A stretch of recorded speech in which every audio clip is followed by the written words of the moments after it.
saya dengan rombongan, saudara akan berangkat ke Aceh. Kita ingin keliling di Aceh dan kita ingin terus lanjutkan perjalanan ke Medan. Di Medan juga kita keliling sampai kita Tapanuli sana. Kemudian kita akan lanjutkan juga perjalanan ke Sumatera Barat, saudara, ke Bukit Tinggi, ke Agam, tempat-tempat yang terjadi bencana. Karena saudara, kami dari Dewan Pimpinan Pusat Front Persaudaraan Islam, saudara, sudah mendirikan lebih dari 200 dapur umum. 200 titik dapur umum di seluruh tempat bencana yang terjangkau oleh relawan kita.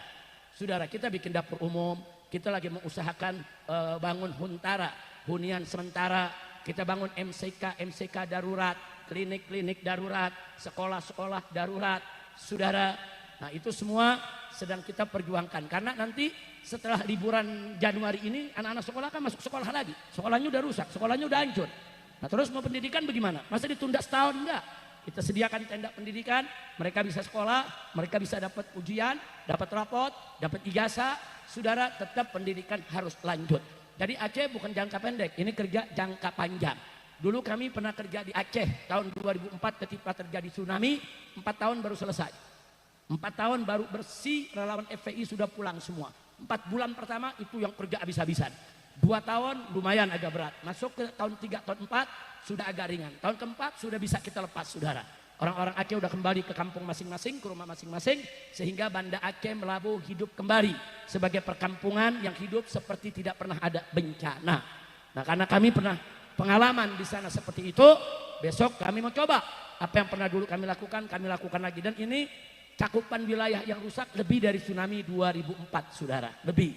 Walaupun korban yang mati lebih banyak di tsunami 2004. Itu hampir 150.000 yang meninggal dunia, saudara. Mayat yang dikumpulkan oleh FPI saja relawan gak kurang dari 100.000 mayat. Dan saya, istri, saudara, almarhumah yang sudah meninggal dunia, serta beberapa kawan, kita duduk di sana sampai 4 bulan. Kita tinggal dalam tenda, di dalam komplek kuburan makam pahlawan. 4 bulan kita lihat sudah bersih, baru saya pulang. Tapi relawan gak boleh pulang dulu. Separuh kita pulangkan, separuh kerja terus. Karena banyak kerjaan-kerjaan yang belum selesai. Nah, besok insya Allah saya dengan kawan-kawan akan datang ke sana, kontrol bagaimana kita punya dapur, apa perlu diperpanjang, apa perlu ditambah. Terus kita mau lihat juga mana daerah-daerah yang belum tersentuh. Karena banyak jembatan putus, saudara. Ada relawan-relawan kita tuh angkat beras, jalan puluhan kilo.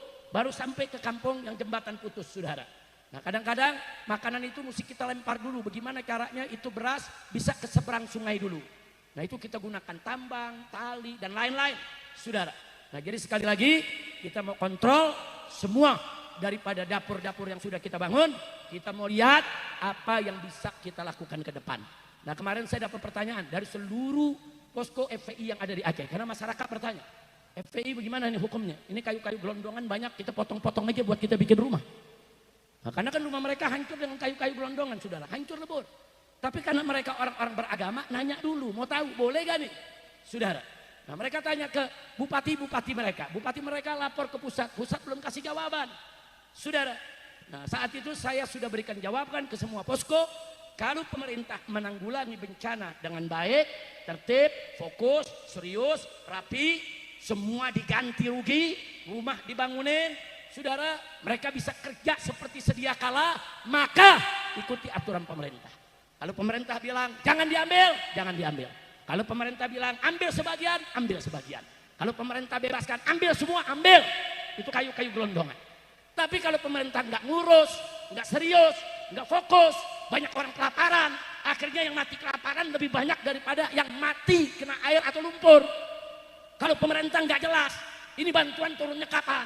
Rumah mereka kapan dibangun? Nggak jelas, saudara. Maka saya sampaikan ke posko-posko FPI di Aceh, di Sumatera, ambil itu kayu semuanya, ambil.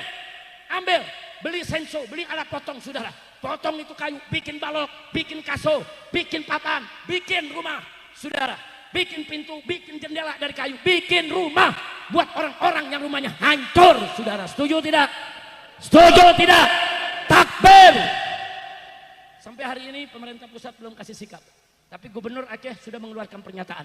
Rakyat saya yang gak punya rumah mau bangun rumah lagi, ambil lagi itu kayu-kayu gelondongan.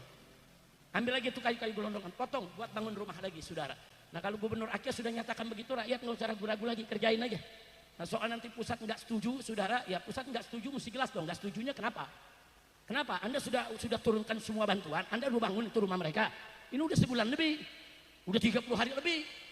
Anda udah kasih itu duit. Anda udah bereskan itu kampung-kampung mereka yang hancur lebur.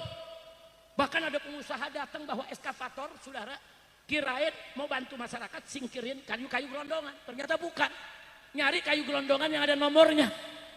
Oh ini nomor perusahaan saya. Oh ini punya pabrik saya. Itu yang mau diambil dinaikin truk, dia mau bawa pulang. Kan kurang ajar. Saudara, mestinya yang begini ditangkap.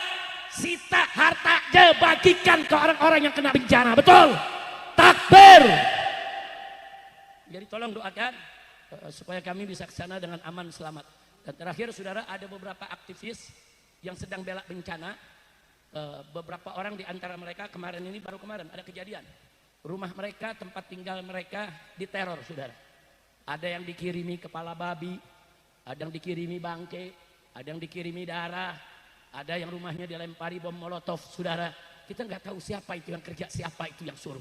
Tapi yang jelas mereka biadab. Biadab. Aktivis-aktivis menyuarakan kebenaran. Kenapa mereka diganggu? Kenapa mereka dipersalahkan? Kenapa mereka diteror? Berarti ada yang nggak beres di bencana tersebut, saudara.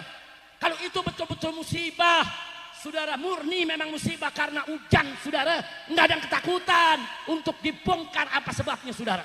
Tapi memang ada penjahat yang menggundulkan hutan, yang membuat tanah longsor, yang membuat banjir besar, yang mengakibatkan orang korban nyawa, korban harta. Takut ini dibongkar, takut terbongkar, takut ditangkap. Mereka kejar siapa saja yang bicara tentang bencana. Kurang ajar. Saya tantang mereka itu semua, saudara. Yang ngancam, yang intimidasi, yang teror. Hei, saya bicara tentang Aceh, mau apa kalian? Saya bicara tentang bencana Sumatera Barat, bencana Sumatera Utara. Saya bersama rakyat. Ada apa? Kalian mau teror? Kalian mau intimidasi? Kalian mau bunuh? Kurang ajar. Begitu saya ajak semua saudara, jaga para aktivis kita. Jaga tuh para aktivis kita yang menyuarakan kebenaran. Jangan diganggu. Mereka menyuarakan kebenaran, mereka bela rakyat. Ini bagaimana ganti ruginya? Mereka bela kebenaran, kenapa hutan digunduli? Jangan begitu dong. Nah, jadi saudara, itu yang saya mau sampaikan. Jadi insya Allah saya tidak sendiri.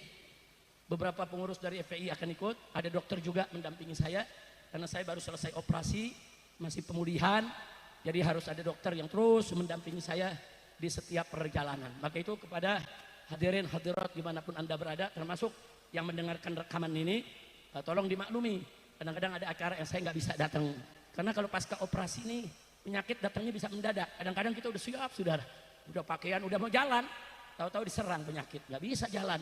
Nah, jadi ada beberapa acara saya nggak bisa datang, digantikan oleh para menantu saya, ada Habib Hanif, Habib Muhammad bin Hussein, Habib Husin Segaf dan lain sebagainya. Dan kadang-kadang digantikan oleh kawan-kawan saya, ada Kiai Sobri, ada Kiai Awid, saudara. Alhamdulillah. Cuman saya perlu menyampaikan di sini permohonan maaf bagi yang sudah ngundang. Mereka udah masang foto lagi di baliho, akan dihadiri oleh Habib Rizik. Ternyata Habib Rizik nggak datang. Nanti kesian, nanti umat pikir dia bohong. Oh ini panitia ngebohong nih. Enggak undang Habib tapi ternyata dia pasang foto. Enggak begitu. Banyak di antara mereka memang udah undang saya. Mereka memang saya udah janjikan akan datang. Mereka berhak untuk masang foto tersebut di baliho. Hanya sayanya yang berhalangan. Ini kejadian nih 3 bulan terakhir. Saya jarang ceramah. Kadang-kadang ceramah sehari seminggu sakit. Ceramah 2 hari 2 minggu sakit ya ikhwan. Tapi alhamdulillah minggu ini, sepekan ini sudah dari kemarin. Pagi, siang, malam saya ngisi, hari ini begitu juga. Alhamdulillah. Ini berkat doa daripada Abuya, itu Kiai Haji Munawir asli, saudara yang ketemu di mana-mana selalu saya minta doanya. Kiai doain, Kiai di majelis-majelis bacain Fatihah, doain biar saya ini dapat tamam sehat wal afiyah. Nah karena saudara-saudara kita di Aceh juga udah menanyakan mana Habib Rizik, yang di Sumatera juga Sumatera Barat nanya mana Habib. Ini masyarakat kami ini butuh support, butuh nasihat, kita pengen istighosah bareng sambil kita duduk bareng. Apa nih yang kira-kira bisa kita bantu saudara? Nah karena itu saya mau tanya sebagai penutup, semua siap bantu Aceh? Siap bantu Sumatera Utara? Siap bantu Sumatera Barat? Siap bersatu? Takbir! Sallu ala Nabi. Nah itu saja.